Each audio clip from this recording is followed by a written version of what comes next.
Planning Committee. Agenda item 1, Chairman's notices. 2 very short ones. Recording of the meeting. Please note that the Council will be recording and publishing on the Council's website any part of this meeting held in open session. And while I talk about this, members, can you please realise that when you speak you need to have a microphone close to you, or you will not be recorded and heard. The second notice is fire. In the event of a fire, officers will notify those present. Please use the fire exit marked with the green running man, which is at the back of the room. The fire assembly point is Barclays Bank car park. Please gather there and await further instruction. Agenda item 2, apologies for absence. I believe we've got Councillor Skeens and Councillor Boyce as apologies. Yes, Chairman, that's right. Thank you. Agenda item 3, minutes of the last meeting, found on pages 7 to 12. Does everybody agree that? Agreed. Wasn't here. You weren't here, no, that's right. But apart from that, everybody agrees it. Thank you very much. Agenda item 4, disclosure of interests. To disclose the existence and nature of any disclosable pecuniary interests, other registrable interests and non-registrable interests relating to items of business on the agenda having regard to paragraph 9 and appendix B of the Code of Conduct for members. And members are reminded that they are also required to disclose any such interests as soon as they become aware, should the need arise throughout the meeting. And while I'm speaking, I would say that I know the applicant of agenda item 7 and I know the applicant's agents for both 7 and 8. Any other members? Councillor Mrs. Channer. Thank you, Chairman. Well, as you said it, I would say regarding agenda item number 7, I know the applicant, as much as some years back I did have a vehicle, he's got a car business and dealt with a vehicle of mine, but he's not a relative, he's not a friend, he's not a close associate. And like you, Chairman, I also know the agent acting for both agenda items 7 and number 8. Again, he's not a friend, not a relative, not a close associate of mine. Thank you. Councillor Mrs. Stamp. Yes, thank you, Chairman. I've got a non-registrable, non-pecuniary, whatever it is. I don't know. So I'm a member of Essex County Council.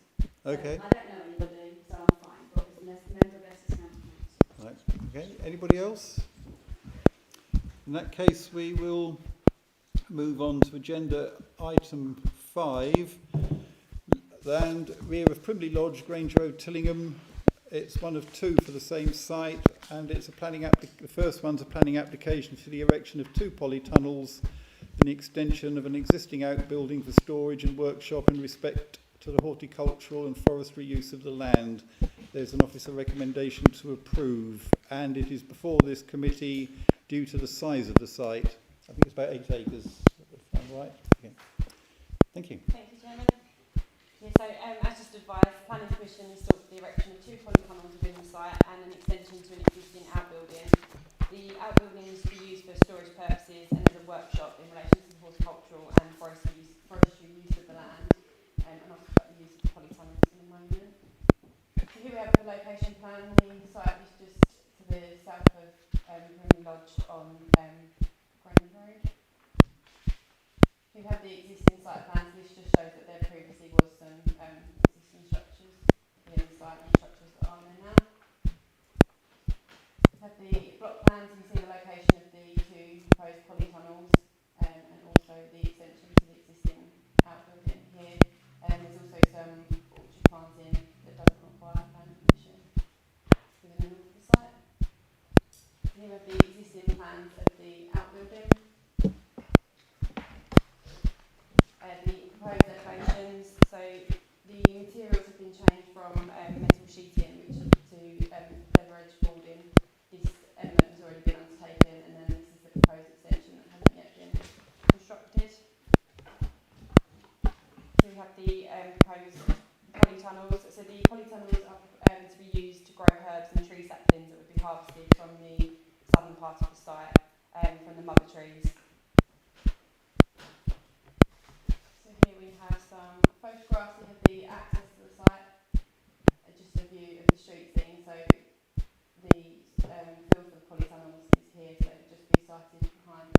planting here, and this is access up into the remainder of the site.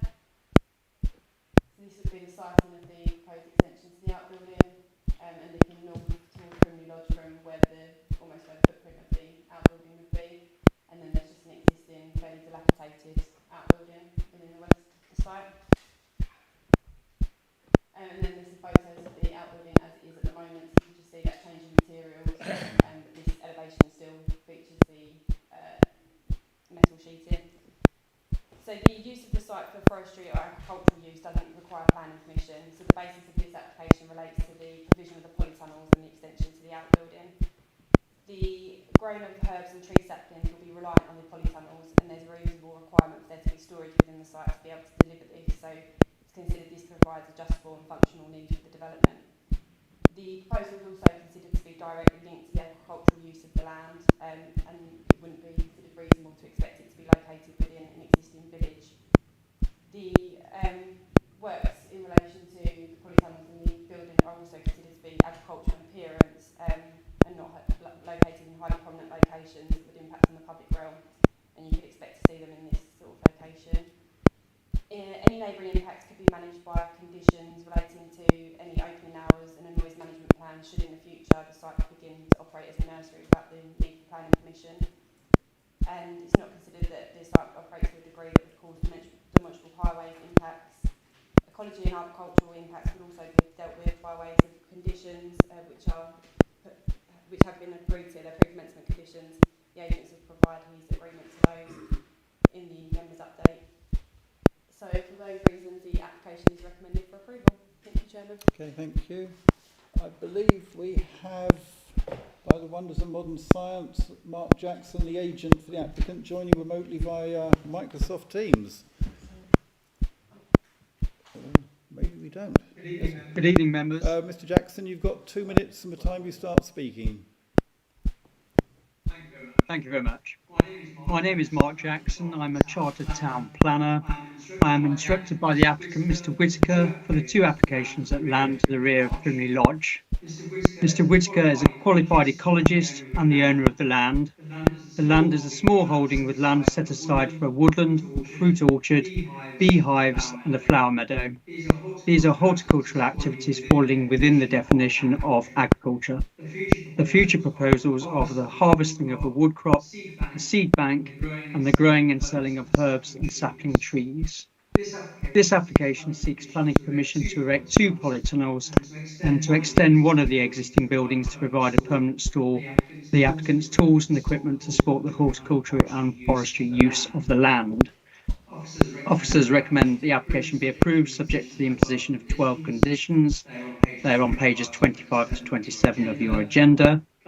Planning permission is not required for the use of the land for horticulture and forestry. The polytunnels will be used for the growing of tree saplings and herbs. The extension to the outbuilding will replace the container to provide a secure building for tools and equipment to maintain the land. The store is to be finished in timber weatherboard, the tunnels in polythene sheeting. These are normal structures and buildings within an agricultural area. The buildings will be in keeping with the countryside character. We agree with the officers that the proposals are acceptable in principle and matters of landscape, residential amenity, access, impact on ecology, trees and flood risk are all acceptable. Members are respectfully requested to grant planning permission subject to conditions. Thank you. Thank you very much.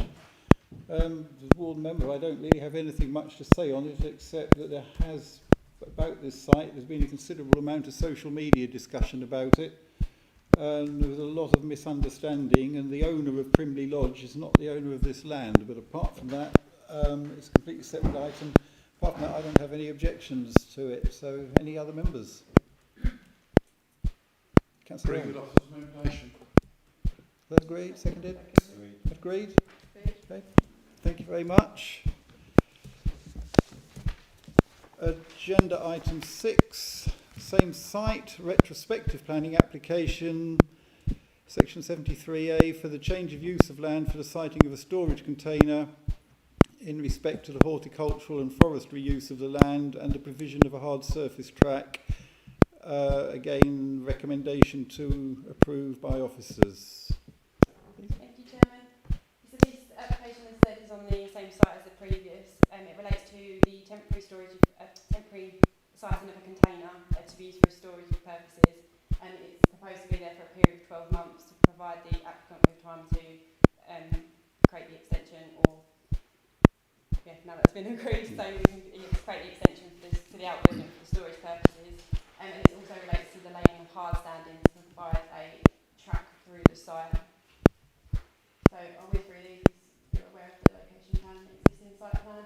So here we have the proposed site plan. So you can see this is the track here, and it states that on the plan that it's existing, but actually previously it was just a field that was used and worn. But there'll be a gravel surface laid with a turning head. Sorry, I'm saying it's retrospective, so it's already in place. And the container is sited here, and it also involves the removal of 2 birch trees. So you have the plans of the container. The access again, so you can see the track in this photograph as proposed, and the turning head here, and then another view there. And then we have similar photos again. So this is obviously the container, and they're the birch trees that will require removing. Again, looking north, and then just looking away from the container back towards the track.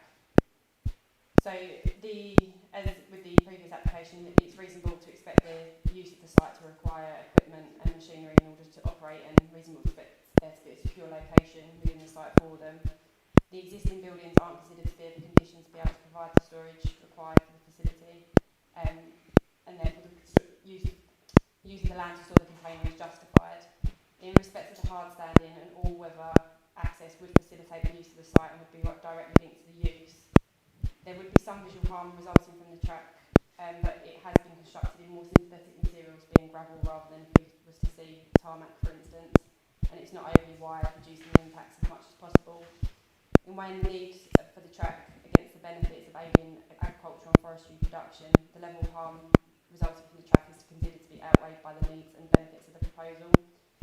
The container is well screened and is only proposed for a limited basis of 12 months, so although it isn't necessarily an attractive form of development, the demonstrable impacts would be short term and are justified by the functional need. Again, it's not considered there'll be demonstrable impacts on neighbouring amenity or the highway, and therefore subject to a condition requiring removal of the container within 12 months of the date of decision. The application is recommended for approval. Thank you, Chairman. Again, we have Mr. Jackson, who I assume wants to speak for 2 minutes. He is on the list to do so. Mr. Jackson, your 2 minutes. Thank you, Chairman. The applicant had cited a container to secure his equipment and tools. He also laid gravel onto an existing track. Mr. Whittaker assumed planning permission was not required, and officers invited him to make a retrospective application. A temporary consent of 12 months is sought for the container.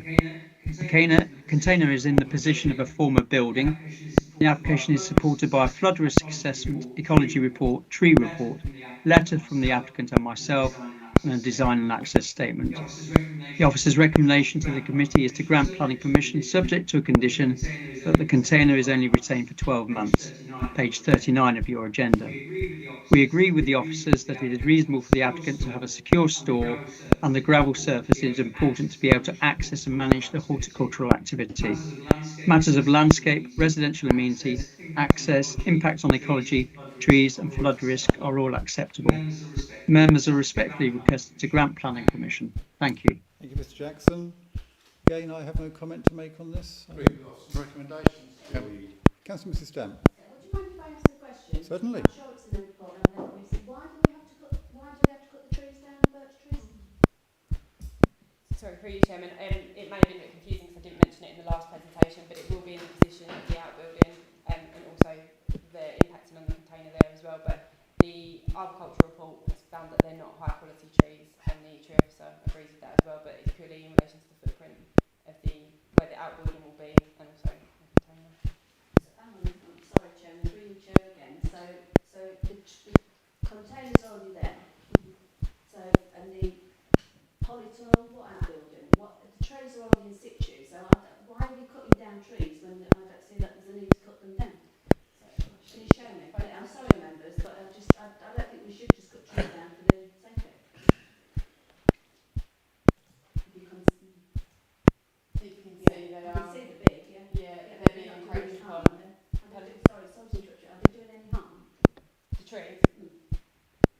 they're not being found to be high quality, and they will be in the footprint of the extensions to the outbuilding, which will be where the container is here.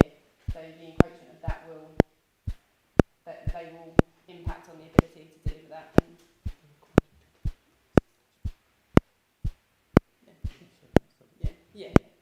and it's a requirement of the previous application that they will be removed as well. So that forms part of both.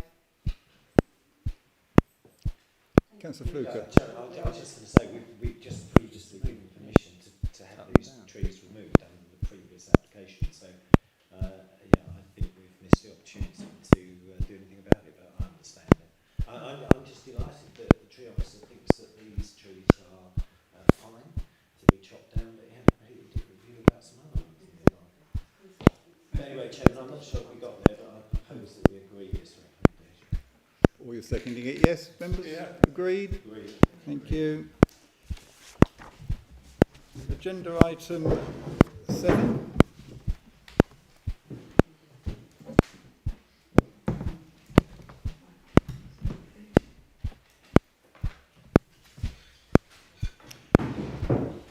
Agenda item 7 is Loftman's Farm, Malden Road Steeple, construction of a 2-storey detached dwelling and change of land use to C3. It's before us as a member call-in from Councillor Mrs Channer, but there's an officer recommendation to refuse. Please. Thank you, Chair. The Planning Commission sought for the construction of a 2-storey detached dwelling and the associated change of use of the land. We've got the location plan here and the existing site plan that shows the existing outbuildings which are proposed to be demolished. We've got the block plan which shows the proposed dwelling. We've got the elevations of the existing outbuildings on the site and the floor plans of the existing outbuildings.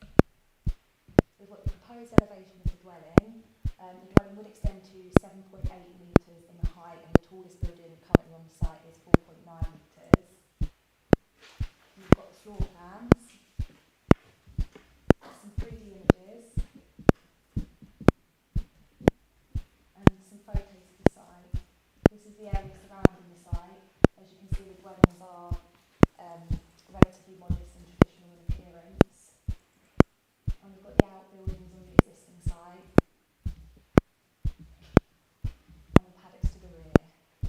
The proposed development is not considered to be located in a sustainable location in terms of accessibility to facilities, services and sustainable transport modes.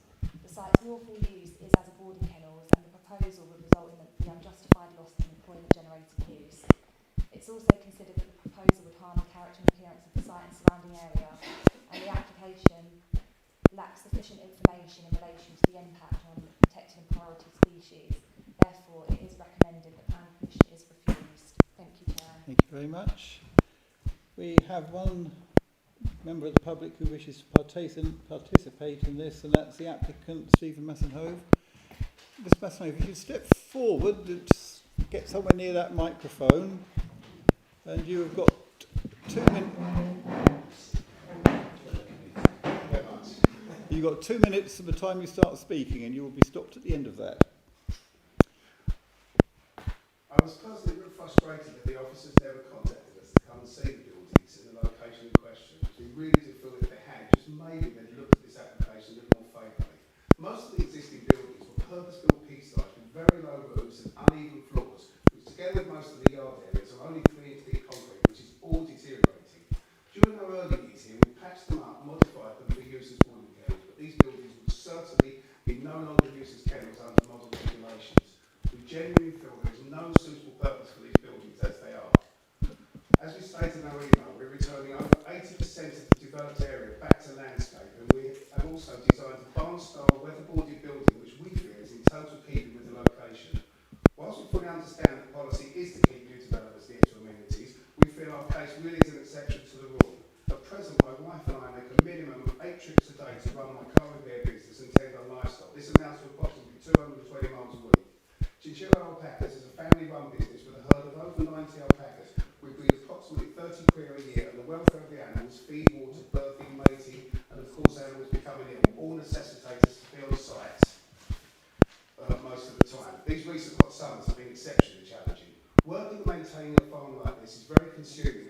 of life. I feel that with longer life expectancies, the natural progression of ownership of family-owned farms is much later than in previous generations. But in our situation, it's not an option to relocate our mother at this time. So a second dwelling on the property is our ideal scenario, and without a doubt will reduce our travel considerably. We have many other personal reasons to live on site regarding family health issues and particularly security, bearing in mind the high value equipment and livestock we have on the premises. Thank you very much.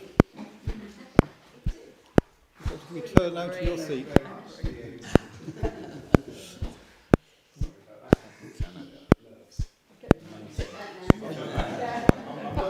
Got to throw you out now. Sorry about that. Right. Too much information about the minutes. I got that image in my mind, didn't you, Councillor Cooper? Right. Board members. Board members. Councillor Mr. Channer, do you wish to speak on this? Well, Chairman, I'd like to hear from the committee first, if I may. Okay. Thank you. Councillor Helm? This application sits amongst 4 or 5 houses anyway, they're already there. There's a major bus route that goes past. A major village of Mayland, which is just a few miles up the road. And if you don't want to do that, you can borrow anything on our own. Get deliveries from Morrison's, everything else, so you don't have to go out on the site. And as it said, when you've got animals like that, high value, you need to be on site. No cost of choice about that. I knew the same thing when we grew mushrooms. We had to be on site to monitor everything. It's quite clear. And I see no reason to reject this. At the moment, I reserve to come back if I may. Through Chairman, just for clarity's office, but this application is a market dwelling, it's not an agricultural workers dwelling, so all the points in relation to the need for an agricultural business shouldn't be a material consideration in the termination application. It's not in front of the committee outside of what we've just heard. It's not a formal submission. Thank you, Chairman. Thank you. Any other members? Councillor Mrs. Hull? Through Chairman, my advice would be that the applicant would to withdraw this application and resubmit with the relevant information for that consideration, but that information isn't for the committee, so shouldn't be given any weight in the termination of this application. Thank you, Chairman. Any other members? Councillor Fluker? Yes, I just want to pick up on something that the applicant said. I mean, has an officer from the planning authority visited the site? I haven't visited under this application, but I have visited the site previously. So how would you describe these sheds that are on the site? Well, they're low level agricultural, sort of agricultural in appearance buildings. Okay. In relation to, I think the implied point by the member of the committee, the council's policy in relation to employment is that there is a need for evidence base before we release it. This application has got no evidence with it. It'd be a very dangerous decision, I'd advise the committee to ever look to accept any application for almost anything where there is a requirement for a certain level of information and that has not been accepted, because that would become a material consideration in any future applications. Thank you, Chairman. Any other members? Councillor Mrs. Channer? Thank you, Chairman. I think Councillor Fluker's asked the question I was going to regarding the site visit. So the officer has indicated site visit wasn't conducted. Clearly from what the applicant has said in the delivery, there were a few pigs died, etc. But I'm led to understand from report and other stuff I've seen on the planning site that hasn't been used for, as I understand it, kennels for 10 years. From recollection as well, I would say the buildings are very low level. And obviously the condition of them an issue here, and the applicant said they're prepared to give up 80% developed area, and they were talking about farm stuff. What I'd just like to home in on is regarding what's happened nearby. And I'm not saying I voted for any of these, and I'm not sure they will remember things, but Firthview Farm is a business that does food, pet food and everything, and this authority allowed the dwelling, I believe, by the parents or the son. There was already a dwelling on site, but that was allowed in terms of the family. I'm believing there has been a switch around in who might live where. And I think either Winfields or Wingroves, I believe this committee may have allowed a dwelling on the site. Riversley, and I'm not saying I voted for any of these, Riversley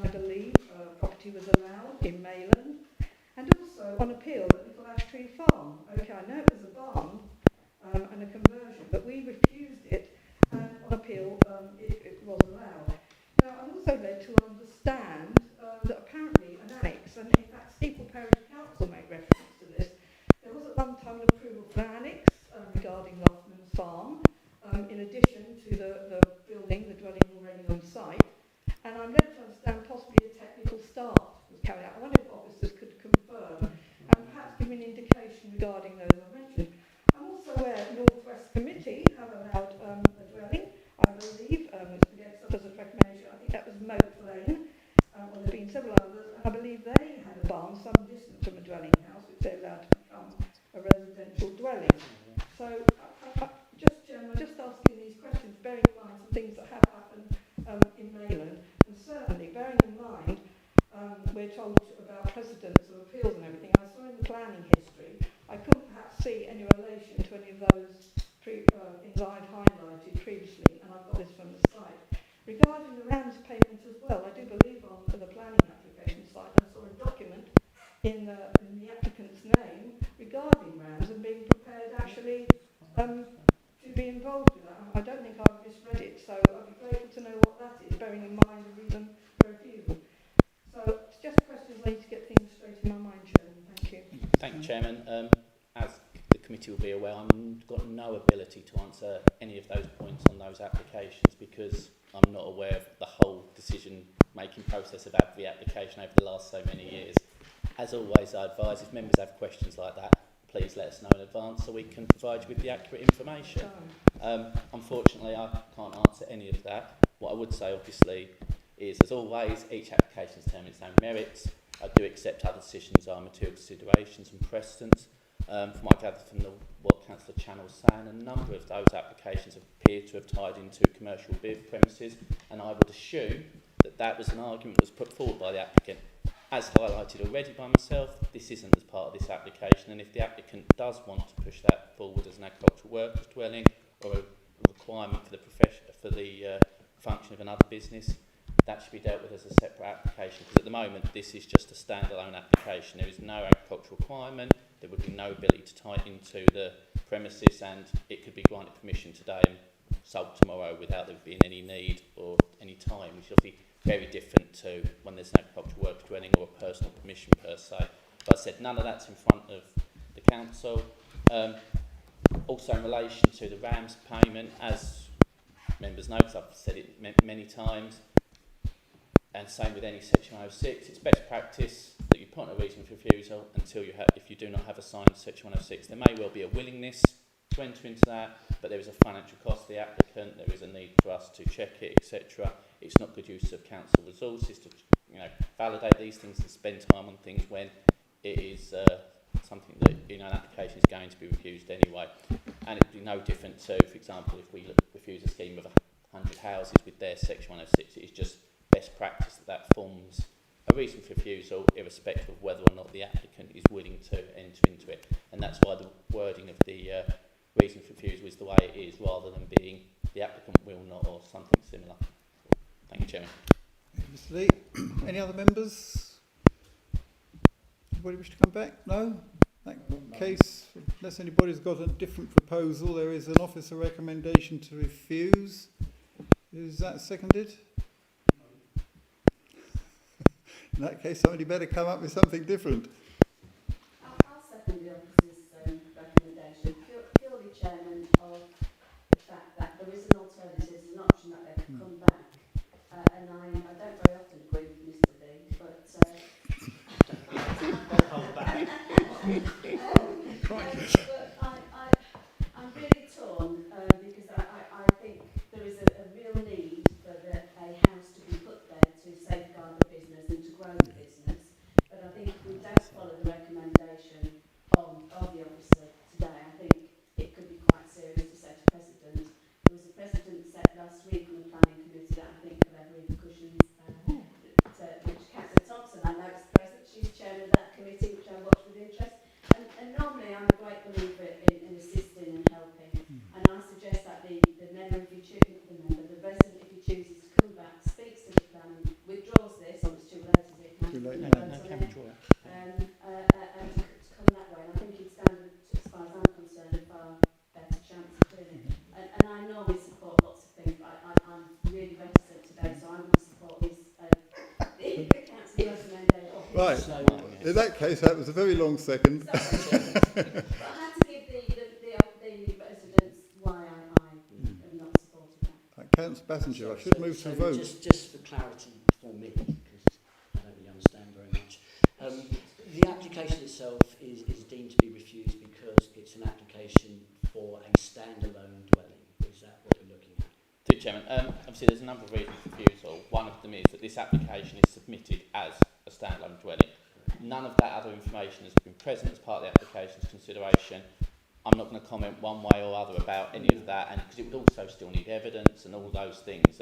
But the council does have policies that support rural and agricultural workers dwelling, etc. But this hasn't been supported by that submission. So, Should this come back, which it probably will do, and it is for an agricultural use with evidence, we would probably be. I'm not going to comment one way or the other, but what I can say is there is a policy, you're never going to get, but what I can say is there is a policy that supports the principle of that, if the evidence I mean, is there hasn't been a vote on this one yet, Yeah. so until that's done, whatever might happen in the future is a bit irrelevant. But anyway, there is an officer recommendation duly seconded to refuse this. Those in favour of that, please show. For refusal? Yes. Oh, sorry, I'm standing and be counted. I do apologise. Any against? No. In that case, it is literally refused by one vote.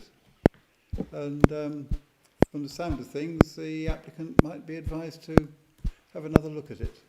Hang on, which way have I voted against it? No, how does it carry it? There's only one. You were the only one that voted, so it was one vote to get the refusal. Right. Thank you, members. We'll move on to agenda item 8. Hall Meadows, Hall Road, Ashildon. The construction of a chalet-style rural workers' dwelling. Sorry, Councillor, Mrs. Chandler. Chairman, may I just come back and say on something? I meant to put my hand up earlier when you said it'd be helpful if we asked questions. I actually did read about the application and into the application. I'm afraid when I went to look at First View and also Eversley, also Little Ash Tree today, I can tell you I could not get into my mod.gov, and I couldn't either on my laptop get through, get onto the internet, and I couldn't then go onto the website from the district council. I didn't have time. Tara kindly came back to me, otherwise I'd have presented all the things I bought him. But now I've mentioned it, I'm now sort of made that point. Thank you, Chairman. Yeah, thank you, Councillor, Mrs. Chandler. Agenda item 8, Hall Meadows, Hall Road, Ashildon, construction of a chalet-style rural workers' dwelling. It's here by member call-in Councillor Fluker, and there's an officer recommendation to refuse. Thank you, Chair. So the Planning Commission is sought for the construction of a chalet-style rural workers' dwelling. We've got the location plan. The location of the dwelling will be in that rectangle towards facing north, towards the north of the side. Here we've got the block plan which shows the proposed dwelling. You can also see the temporary accommodation just in front of the proposed dwelling. We've got an overlay map of the land in the ownership and control of the applicant.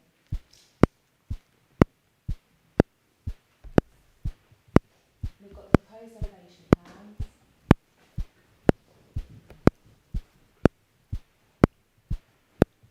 The proposed floor plans and site photographs. You can see the temporary workers' accommodation. So the application site is located within a rural location removed from services and facilities, and the application has not been supported by sufficient information to justify an exceptional grant of planning permission for a dwelling. The long-term viability of the full livery business has not been demonstrated, and the size and scale of the dwelling is considered to exceed what is reasonably necessary. Therefore, it is considered the harm arising from the inaccessible location of the site and the detrimental impact on rural countryside has not been offset. Therefore, the application is recommended for refusal. Thank you, Chair. Thank you. We have one person wishing to speak on this, and this is the agent of the applicant, Mr. Tony Cousin, if you'd like to get up and come forward, you know the rules, you've got 2 minutes to speak. Thank you, Chairman. Members. I believe the applicant has written to each of you individually regarding this act, and hopefully you've had the opportunity to consider the contents of that. But to summarise, importantly, this business is not new. It was established by Lord Rose over 20 years ago, who at that time actually lived on site. When the land was sold to the current owners, it became remote from a supporting dwelling at that time. The applicant has demonstrated on 3 separate occasions, year on year, financial growth and sustainability of this business. On 2 separate occasions, this committee have judged the business viable enough to warrant temporary approval for a mobile home. It's therefore clear that the test set out in Policy 87 have been met. Members appeared surprised when granted the temporary approval in January, but a permanent approval at that time was not actually being applied for. The house will sit completely in the shadow of the massively scaled adjacent agricultural farms. Therefore, how this subservient dwelling will impact on the rural character of the location is highly questionable. The previous officer's report agreed the proposal was in scale with the revised dwellings. It's frustrating that size has now been freshly introduced as a reason for refusal. In this case, Chairman, a sign grounds unilateral undertaking was submitted with the application documents. So it's frustrating that again that appears as a reason for refusal. To summarise, the applicant has provided evidence of viability and sustainability of the business, and has proposed a dwelling of acceptable design, dimensional scale, southern size, nearby rural areas, in compliance with policy. The applicants now find themselves at a loss as to what more they can actually do to prove to the council that this building warrants an approval. Hopefully, members, you will see that, and hopefully grant planning permission to see that. Thank you. Thank you, Mr. Cousin.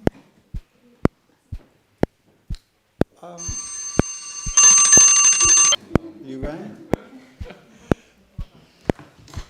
As board member, I'll come back on this later. Anybody else got any comments they wish to make? Councillor Fluker, you called it in, so... Well, yeah, absolutely, Chairman. And, I brought it in on 3 policies, and I think looking at the report, it is silent on policy 4, which surprised me a little bit, but we'll come to policy 4 in a moment. Now, clearly there's a huge amount of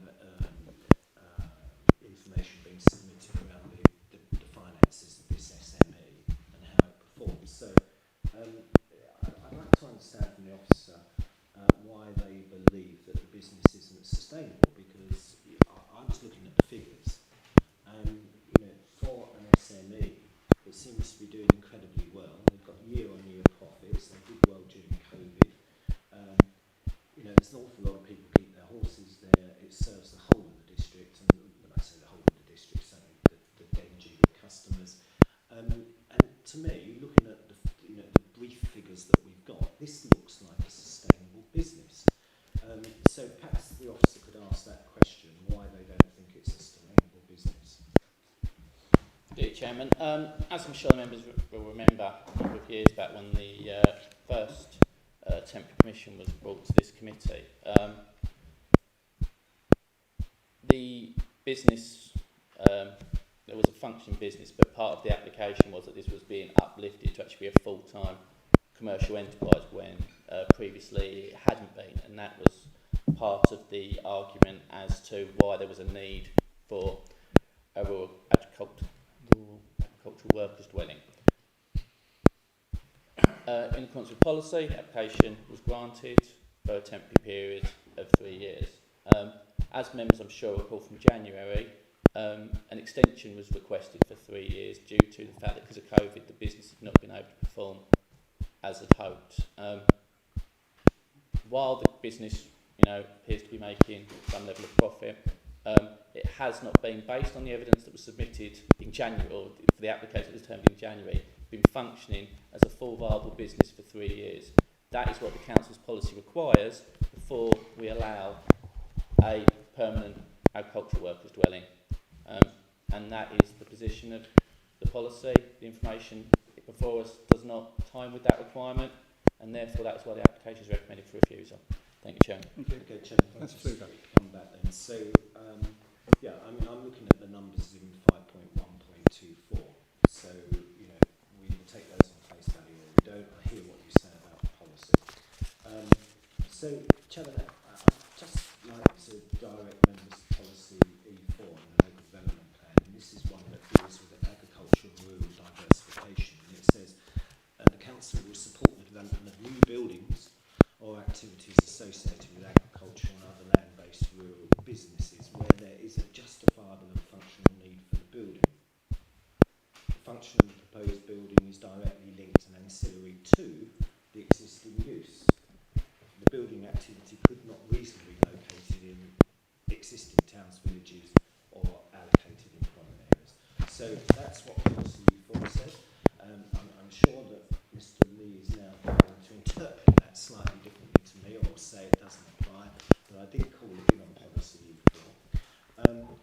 And then I think we need to look towards precedents, and I'd remind members about an application by Fisher Farms in Goldsands Road in Southminster, which, even though it's almost adjacent to the railway station, it was considered unsustainable. The Fisher Farms brought forward an application. The officer's recommendation was to refuse, even though they farmed something like 1,000 acres nearby.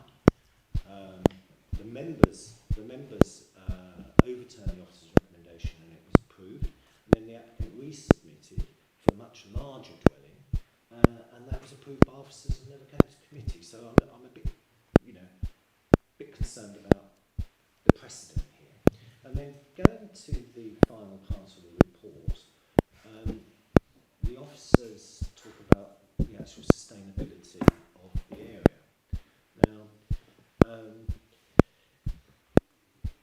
and basically say it's not a sustainable location. Now, I'm not sure how much weight members should give to a sustainable location in relation to an application like this, because you can't have this in the middle of a village or a town. You can't have stables in the middle of a village town. But the most bizarre thing about this is that the D4 bus, quite a famous bus now, it actually goes past this site 7 times a day, 7 days a week. So it's got a bus link to Southminster, it's got a bus link to Tillingham. But then a planning inspector said quite recently that it wasn't unreasonable for a person to use their car if they lived in the countryside and granted planning permission. So I'm really confused about all this, but I suspect that if a planning inspector was to alight the D4 bus on one of those 8 occasions that it passes this site, they would probably think it was sustainable. And one could argue, you could come back and say, well, there is no footpaths, there are no street lights, but Ashford doesn't have any footpaths, it doesn't have any street lights, and time after time, the planning inspectors said that's a sustainable location.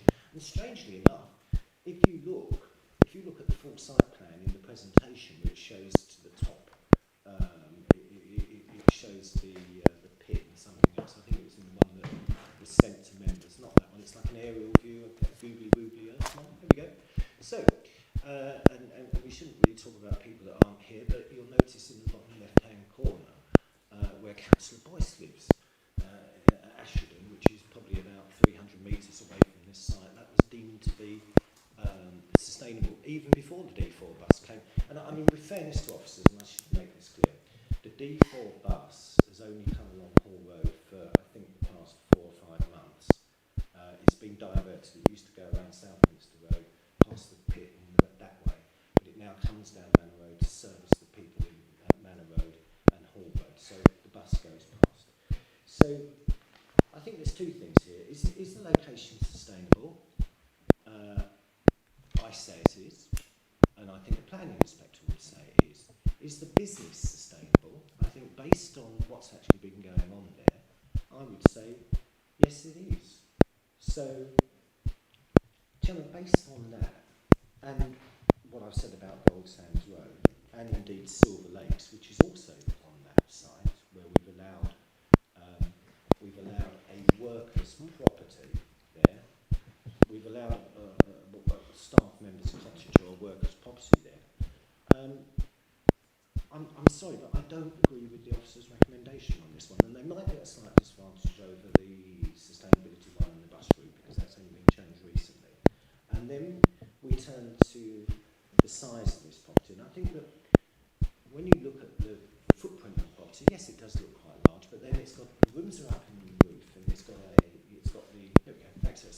the rooms are up in the roof, so the bottom floor is quite large, the ground floor is quite large, but the first floor is quite small, and it only comprises of 3 bedrooms. And somewhere in the report it says that, you know, maybe the officers were alluding to the fact that it might not be modest enough, but I don't think it's unreasonable for people to have a 3-bedroom house, particularly if they've got children of opposite sexes and everything else, and they need their own space and bedrooms and everything else. And you can see that part of that building, the bottom left-hand corner, actually provides the offices for the for the actual business.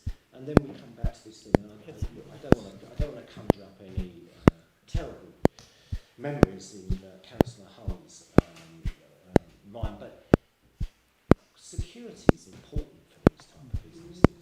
Very, very, very, very important. And I think having somebody living on the site, I think, is important. And then, just to summarise, Chairman, or just to finish off, maybe, which is what you'd like to hear. The parish council have not objected to this, and Ashland and Dengie Parish Council, you know, they're quite keen in their thoughts. They've not objected to this at all, and they've come back and said that. So, in my mind, Chairman, I think that it does meet the criteria, and that it's not contrary, that it fits with policy H7, it fits with policy E4, although it's not mentioned here. And I think as far as D1 is concerned, the size scale and everything else, I think it's quite appropriate for the location. If members were inclined to support my proposal, then I would ask, Chairman, that we make sure that we do have a condition that says that on occupation of the of this property, the mobile home is removed, because I think a lot of people locally would like to see a mobile home removed. So on occupation it should be removed, and I think also, Chairman, I think local residents would probably appreciate a more robust landscaping scheme, particularly to the east side of the development. So, Chairman, having said that, I would propose that we approve this application for the reasons that I've said. Can we have a succinct reason for approval? Because we've spoken for about 10 minutes. We need a succinct reason for approval that can we note. Succinct reason for approval. That can be noted. Yeah. What reason? A succinct one, I'm told. Succinct one. Sorry. Thank you, Chairman. As members know, when office members look to bring an overturn for approval, the members of public and anyone else interested should be able to understand why the members of the committee have gone against office recommendation. Obviously, with reasons for refusal, it's quite clear because they're clear and precise. Right. Obviously, any member of public was to look at what Councillor Fluker has just said over that long period would not be a clear and precise reason why the council has gone against, if it is approved, against officer's recommendation. Obviously, that is what needed. But it might be helpful if I was to make a few comments though before. Well, I'd happily give you a succinct one. But I mean, first of all, I think that it does meet policy D1, the design sales guys involved. I believe it meets the criteria of policy H7, which is agricultural works accommodation. And I also think that it meets the criteria of policy E4, which is quite clear here. And we believe the business is, well, I believe the business is sustainable for the information that's before us. Now, I can't think of anything else that you haven't spoken to in your reasons for refusal, and I think I've spoken against them all. You've got S1, SH, H4, H7 and T2. Not sure what T2 is. Dear Chairman, obviously I'll hopefully be able to bring up most of the points which Councillor Fluker has said. You know, it's quite a long, so hopefully I will be able to pick most of them up. What I'd say in relation to the referencing of policy E4, it's a very perverse interpretation of that policy. The policy very clearly talks about employment opportunities, about buildings that relate to that. The policy in relation to agricultural workers' dwellings is clearly H7. It specifically states that policy, as we all know, the local plan should be read in the whole. There's a need to understand which policies tie into which requirements. And as discussed actually at the last item, there is a policy that does support rural agricultural workers' dwellings, and this application at this site has actually benefited for that for twice now already for a temporary basis. I would flag up obviously some concerns in saying that the business is already viable. If you know, we look back slightly, the figures in 2019 was £9,000. You know, while there has been an increase, and I would not say it's not been a substantial, it has been a substantial increase, you know, the policy requires 3 years of evidence of a functional business, and I would just have concerns about watering down that approach, that policy, because if we were to consistently have such a lower threshold, that would become our standard. As I said, you know, H7 is the policy that we look for in relation to agricultural workers dwelling. I would be concerned if members would say the site was sustainable. And I don't disagree with Councillor Cooper's point that if you're looking for a new dwelling in relation to an agricultural development, it's probably not going to be in a sustainable location. But that's the reason why we have policy H7 that allows for dwellings if you can prove there is a functional need, etc. for that. So I think to try and argue that this is sustainable because of it needs to be near an agricultural premises is actually a little bit counterintuitive, because the policy actually allows for dwellings in unsustainable locations, and to argue both sides of the coin isn't particularly helpful. As I pointed out with Councillor Chan, I would be very much helpful, if, as always, if members are going to start citing other permissions that they let us know, so we can actually have some ability to comment on them, because, you know, unfortunately I don't quite have an encyclopedic knowledge of every application that's approved since I've been here. And as I always say that, members, you know, it is very helpful if you're going to try and discuss previous applications that you can let us know in advance, we can comment on them. And also, the only other point, obviously, two things. Once, in relation to the need, there's that temporary property already granted on the site.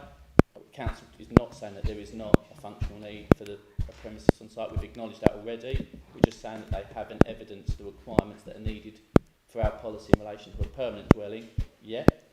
Certain prematurity. And as always, as I'd say, members, you know, whether the parish council do or don't object is not a material consideration. It's the value of the comments they make.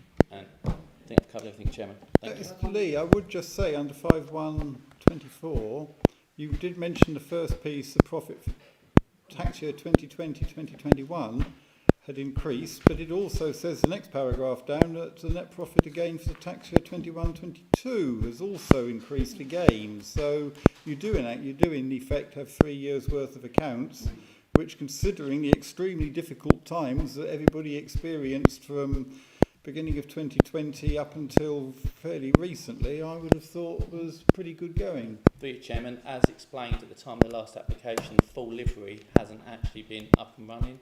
At that time, that was the submission. Yeah, that was the submission of the application that was granted in 2021. I can only quote what the applicant has said themselves. Thank you, Chairman.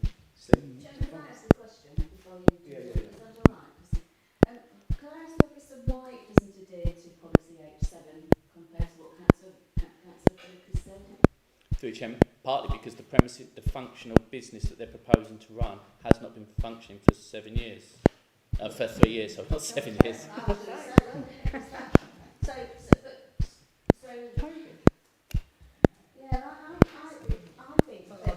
bit harsh. Sorry to interrupt you, Councillor Zane. I've got policy H7 here, and it's quite bizarre.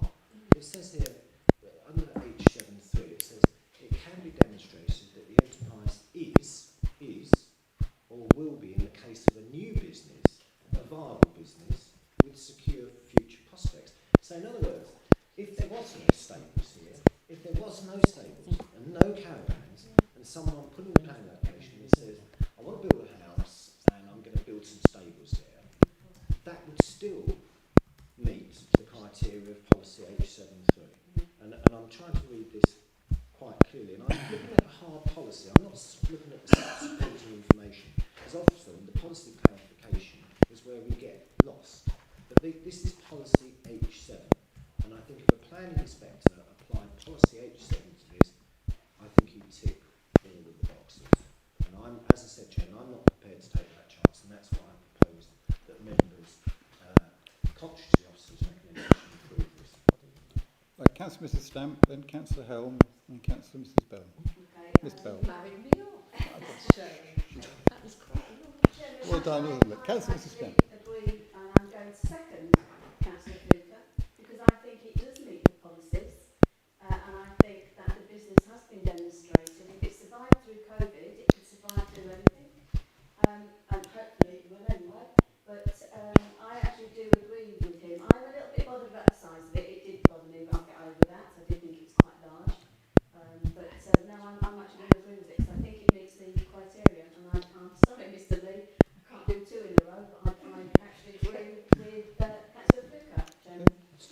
Councillor Hill. She's already said it, I'm I afraid. said it. Oh, I'm sorry. Paragraph Councillor 5.63 Bell. for your clarity. Thank you, Mr Chair. No, I just wanted to, as Councillor Fluker oft reminds us and has done tonight, we have to think about what the planning inspector would say. And I agree with members that have spoken this evening that I think if this went to appeal, then the planning inspector would overturn a refusal. So I'm in support of this application. Any other members? Because if not, I think we should move on to a vote. We've got a proposal in the name of Councillor Fluker, seconded by Councillor Mr Stamp, to not agree the officer recommendation to refuse, but to approve the application for the reasons given to Mr Lee. Those in favour of that, please show. 1, 2, 3, 4, 5, 6. Any against? In that case, it's approved. Yes, there's Conditions, and Chairman, standard conditions, and I did including mention the... those two extra ones whereby the mobile home will be removed on occupancy, and I presume you'll understand a condition about landscaping, and I just hope you take forward the views that I put, that residents have said it would be nice to have some screening on the east side. Yes? Good, Joan. I wouldn't be able to comment whether what conditions are or aren't needed, full suite. Obviously, they also encourage the agricultural workers' dwelling condition to be imposed. Yes. I would just advise taking into account, conditions are delegated to officers, and we're reminded of the plus the two that Councillor Luke suggested, rather than trying to agree all the conditions right now on the cuff. The most important one, Mr. Lee, is policy H7, and there's like a little caveat right at the bottom where it says all planning permissions in relation to agricultural will be subject to appropriate occupancy conditions, and we've had these before, so no business, the house goes. To your Chairman, no, that wouldn't be accurate. What would happen? No business, somebody else they could carry on living in it as long as they weren't, or a different agricultural person. I agree with migration, but if the business was to cease to exist, then in theory the planning permission ceases to exist. Doesn't it? Well, that's good. To your Chairman, any agricultural worker would be able to do that. It remains, yeah. Okay. Cultural Well, I'm time. happy with that. Okay. Right, is that enough for you, Mr Lee? I'd like to just say one thing, because it's come up in a couple of places. The officers brought it up first, and it was mentioned again. I don't understand why there should be a size for a rural worker's dwelling. Rural workers are allowed families just the same as anybody else. I mean, I am aware years ago of not in this district and well out of it, but there was a planning officer who would only agree to single bedroom dwellings for agricultural workers. Now, I think that's morally and everything else wrong. Everybody's entitled to a family. Through Chairman, it actually ties back to the old PPS, and I can't remember what the letter is, where government guidance was very explicit about the size and the functionality, and it sort of found its way into case law and best practice that there needs to be a functional need. And it's about demand, it's not about want, it's not about desire. And as members are sure, we've had plenty of applications I dealt with over the years where people have come to remove their agricultural workers' dwelling where the properties are quite large and there hasn't been anyone interested when they've moved out. So then we just end up with a new large dwelling of a market dwelling in the countryside. Obviously, the point is these are supposed to be functional. And I'm not exclusively, and at no second has anyone said this needed to be a one-bedroom dwelling. But that's I'm just making the point. That's where it comes from. It's government guidance that has been around since probably before I was a planner anyway. Yeah. Right. Agenda item 9, any other items of business that the chairman of the committee decides are urgent? I don't have any, but somebody I do know wanted to raise some point, so I will bend the rules slightly and allow it to happen. Members might not be aware, but obviously, first of all, I'm really pleased that we've come back in. I'm grateful to Councillor Helm for paying for the IT equipment, and indeed Burnham Town Council for allowing us to come back. But the chairman and I had a message from the Director of Strategy, Performance and Governance, and suggesting that we might be the key holders for these meetings. Well, that is an operational matter, and my view is, and I hope you'll support it, is that the clerk, in my mind,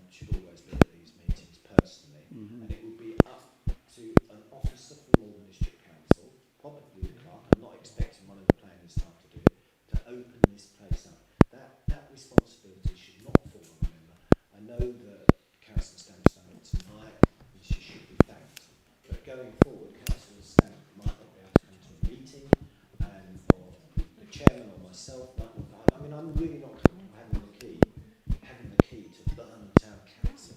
So, Chairman, I would propose that we go back to the committee, agrees to go back to Mr. Dodson and say to him that we believe that this is an operational matter and it should be carried out by the staff. Can I just, through you, Mr. Chairman, Yes, can I just clarify? It's a key safe, isn't it? It's not. There is a It's key a safe. code that one would have, not an actual. But that facility was offered. That facility can be offered as a key safe, and the officer always had the key code. Yeah. I- I don't want That's key. the sensible for the officer to have the key code. I was going to send a reply to the email that I got, but I didn't. Second thoughts, I decided it might be better not. But I do think it should be a formal decision. It should be a formal thing for the directors to decide how it's going to be done, and it shouldn't involve members, I don't believe. And whether it should be Burnham Town Council who comes and opens up, or whether it should be delegated to a member of staff at Malden. How did it happen before? How did it happen before? The officer had the key. Well, then I suggest, Chairman, we revert, because who knows, if you know the number for the key safe, you know, some unscrupulous person might rent this out on Airbnb. A rave. The officers normally arrive here first, don't they, to my knowledge? All sort of set up with the screen and goodness knows what else. There's a key safe. Wouldn't that be the answer? Well, I don't think it's fair to ask the officers this here, but I don't think it's their problem. It's down to the directors to sort this one out. Yeah.